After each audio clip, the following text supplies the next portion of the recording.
So, after looking into vocabulary, semantics, pronunciation, and morphology, now we are coming to the syntax part. So, syntax is nothing but the construction of sentences. So, when we are talking about the construction of sentences in American English, they are rebellious towards the rules. Okay, so what you mean by rebellious towards rules is they don't strictly follow the rules, grammatical rules of English language. Again, here I have listed out as points. The first one is uh, they use one part of speech for another. You know what is called as part of speech, isn't it? Nouns, verbs, adverbs, adjectives, everything, preposition, article, everything comes under parts of speech of English language. So what the American English speakers do is they just don't bother about so much the part of speech they are using. Just like that, they interchange the part of speech. And here they have given one example.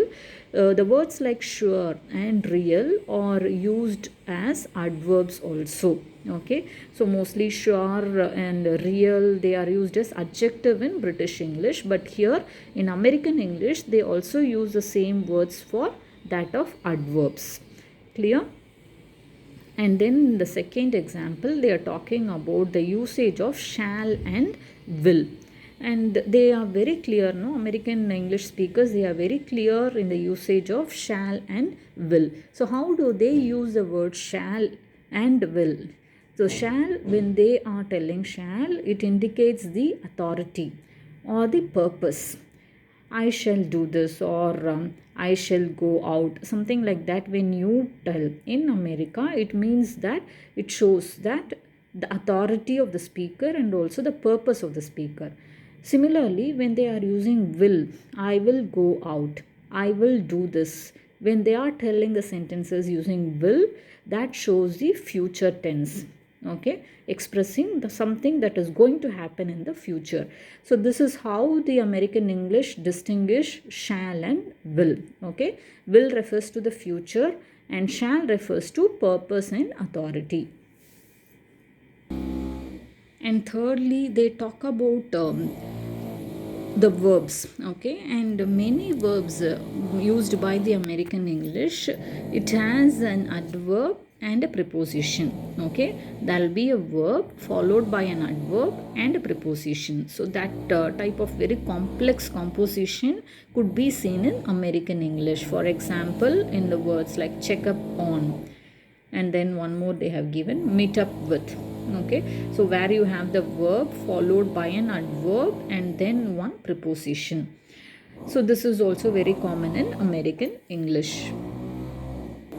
And apart from that, they are talking about the usage of neither and either, which will be followed by the word one. Neither one or either one, something like that. Okay, so they often use one after neither and either. That is also one thing that is common in American English.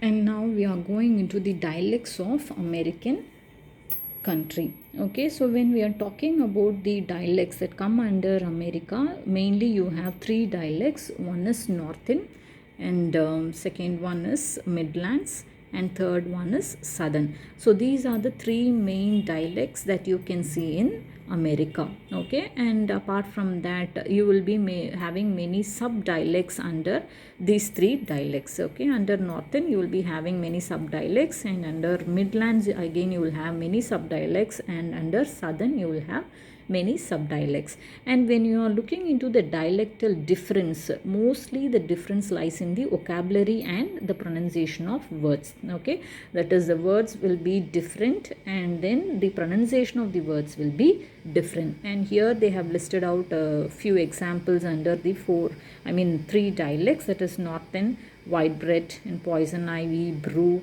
and then Midland words like arm load, meaning an armful of wood, in Southern light wood, meaning firewood, and then snap beans, meaning string beans, something like that. Okay, and now coming to the other examples that come under pronunciation. So when we are talking about the pronunciation in Northern dialect, they use sir instead of z in words like greasy. Okay, so in British English, they make the sound z in grease. Okay, but in American English, especially the northern dialect, they use s sound, greasy, not greasy.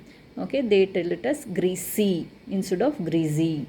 That is in northern dialect. And some of the sub dialects, when you are checking, no, they use a long back vowel ah in words like path and half. Okay, so it is a long back vowel this is called as followed with a ditto, no, that is called so this is used by some of the sub dialects. And in southern dialects, they are fond of using u.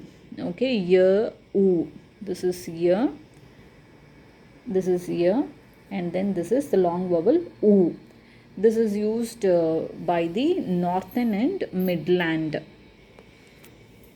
Sorry, the used by the southern dialects. The sound year o is used by the southern dialect, whereas in northern and midland they just simply say oo in words like dew and new. Okay, so how the northern and midland people pronounce the word dew and new is do, new. That is pronounced by northern and midland, whereas in southern dialects they pronounce it as dew, new. In similar way, in the same dialect, that is in the southern dialect, they used to drop r sound which occurs before the consonant. Okay, so wherever there is r sound before a consonant, they drop that sound. For example, already I gave you an example like shirt, isn't it? Sh, r, t. Okay, and r is coming before the consonant sound t. Sh, r, t. So what they do here is they don't pronounce the r sound because it is coming before the consonant sound t. So how do they pronounce this? Shirt. They don't pronounce the r sound like shirt. Clear?